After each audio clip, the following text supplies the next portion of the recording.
Hey, it's Errol, and this is Frag, where we break it down. You ask the questions, you present the situation, and then you break it down, asking simple, honest-to-God, one-on-one questions to yourself.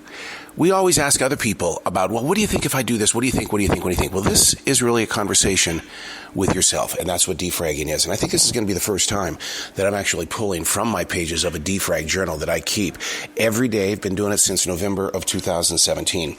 I was asked yesterday about why I'm so positive around people, and my answer was very simple and to the point. Know the definition of serving. You've got to live it. Keep it activated. Not when you're in the mood for it, but when you feel like that your life sucks so bad that a job as a table cleaner seems a lot greater than what you're presently doing. See, I've been with Mike Rowe before 4 different times, and that man knows dirty jobs. So you've got to know in your heart that your next money maker could actually be shoveling out a barn. Learn to respect the position. And the interviewer looked at me with kind of a serious tone, and he says, "You just want to shout that out, don't you?" And I said, "Right, but in all honesty, that would make me look very selfish. I would love to walk away from where I presently am, but my passion to be with people won't let me do that." So I told him, I said, "This is my calling." And then he wrapped things up by asking a simple question, and that was, in this place of business where you are, what is your superhero power? And I thought for a moment, because this is how, and this might be the martial artist in me. And then we're going to talk more about this when I go on the transition walk, because that's what we do on the defrag. But the superhero power inside my present place, my essential job, I said that it's because I really want to believe that I am a huge loser in life. And that makes me amazingly real to everybody who stops in to visit. See, and what I mean by the martial artist on that is that in martial arts, it didn't matter if I was a third-degree black belt. When I was the instructor of that class that was filled with white belts and yellow belts, I was a white belt. I was a yellow belt.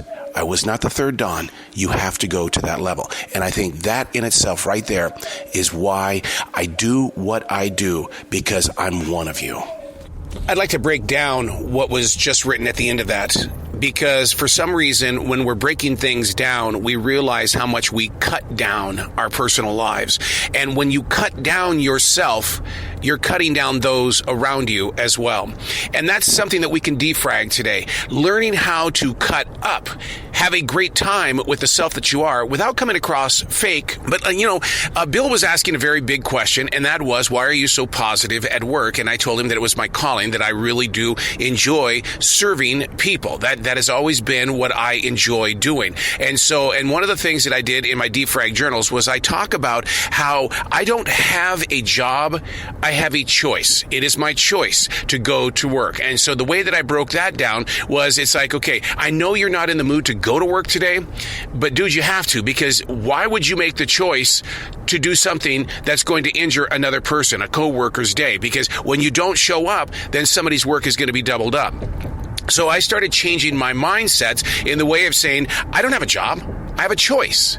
And so in making that choice and reminding myself about 500 times a day that you're here because you made a choice, you made a commitment, then therefore that takes the stress and the anxiety away from my heart and soul, and I'm able to really dive deep into the process of what it is that we're doing at the essential job. But when I end the statement like I did last night in my defrag journaling, where I said that, I'm a big loser and I want people to identify me as that, that's cutting down myself, which in return cut down the person that's going to listen and or read what it is that I put on paper. So how do we get over this nasty habit? Because it is a nasty habit, and the thing is that we give ourselves this habit at a very early stage in our lives. Back before we even became first graders, we're sitting there going, well, I didn't get it because I must be ugly. Oh, I'm not going to be able to do that, and the reason why is because my mom and dad won't pay for lessons for me to do that.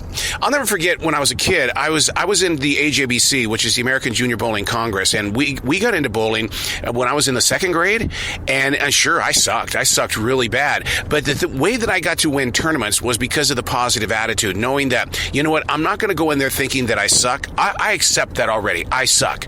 So what I'm going to do is I'm going to go in there and I'm going to reach forward. When I throw that ball toward those pins, it's not going to be, well, there goes my suckhood. What it's going to be is, here comes my victory. Becoming well aware of the word words that we use.